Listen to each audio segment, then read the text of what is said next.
ครับสวัสดีครับวันนี้ครับติดตั้งครับการขโมยแมสเช่นเคยนะครับวันนี้ครับ GPX ครับเดมอนครับตัวนี้ครับ150 GR นะครับตัวนี้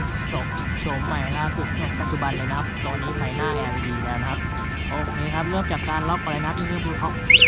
ครับนี่คือล็อกแบบมีเสียงครับคือคนมาโดนรถขยับเล่นรถเราครับอันนี้ครับจะมีเสียงร้องเตือนก่อนนะครั้งแรกครับ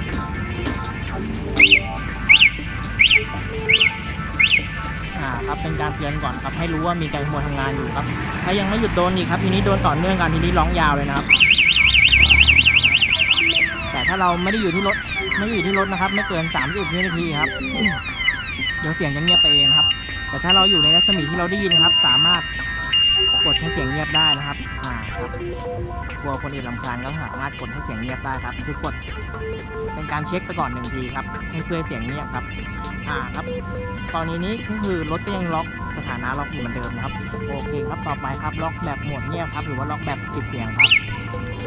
ครับล็อกโหมดนี้ก็คือกรณีว่าไม่อยากให้มีเสียงรบกวนผู้อื่นครับคนมาโดนขยับรถเล่นรถเรานะครับก็จะไม่มีเสียงรบกวนผู้อื่นครับมีแค่แสงไฟเลี้ยวกระพริบนะครับครับเหมาะกับการจอดในสถานที่ราชการครับสำนักงานโรงพยาบาลครับหรือว่าสถานที่ที่งดใช้เสียงอะไรเช่นนี้นะครับโอเคครับต่อไปครับเป็นหมวดเป็นปุ่มครับปุ่มค้นหารถนะครับหรือว่าเรียกรถนั่นเองครับคือกดเราจะมีการตอบรับจากตัวรถกลับมานะครับให้เรารู้ตำแหน่งว่ารถอยู่ตรงไหนนะครับหรือว่าไปจอดในห้างครับรถเยอะหาที่จอดไม่เจอนะครับกดค้นหารถได้เราได้เหมือนกันครับ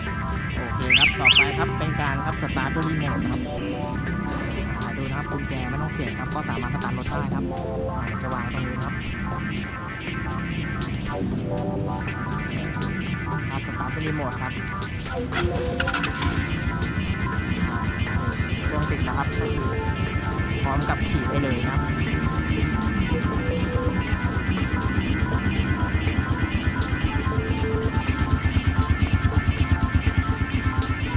ดับเครื่องครับดับเครื่องดับนะครับโอเคต่อไปครับเป็นการครับสาธิตครับการสตาร์ทด้วยกุญแจตามปกตินะครับแต่สามารถสั่งดับเครื่องได้ด้วยรีโมทครับ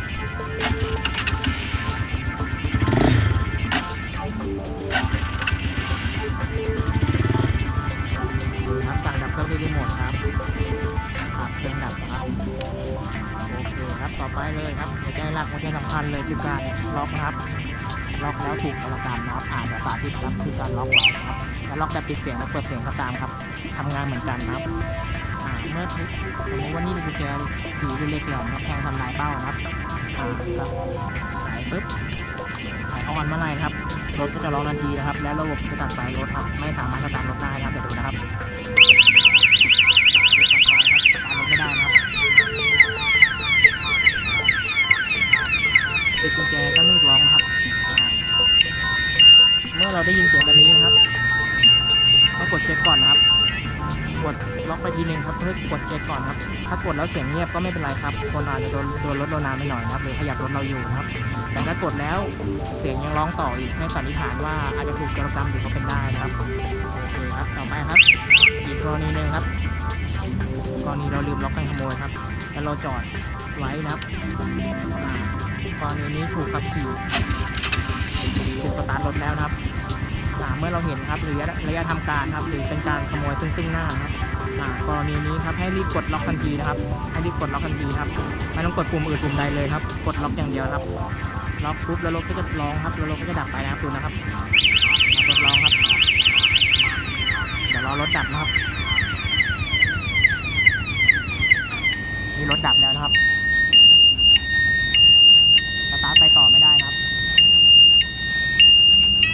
ติดกุญแจก็ไม่หยุดร้องนะครับโอเคครับจนกว่าเราจะมาคลายล็อกครับรถถึงจะกลับใช้ได้เหมือนเดิมตามปกติแล้วโอเคครับก็เรียบร้อยครับก็ในชุดครับก็จะมีรีโมทให้2ตัวนะครับ2 อันครับก็ใช้1 อันสำรองไว้บ้าน1 อันนะครับก็ใช้ได้เหมือนกันครับใช้งานได้เหมือนกันครับก็สามารถมาใช้คอยสลับเปลี่ยนหมุนเวียนเอามาใช้ก็ได้นะครับก็แล้วแต่ความเหมาะสมครับก็สำหรับวันนี้ครับถ้าใครสนใจก็ติดต่อสอบถามเข้ามาได้ครับโอเคครับขอบคุณครับ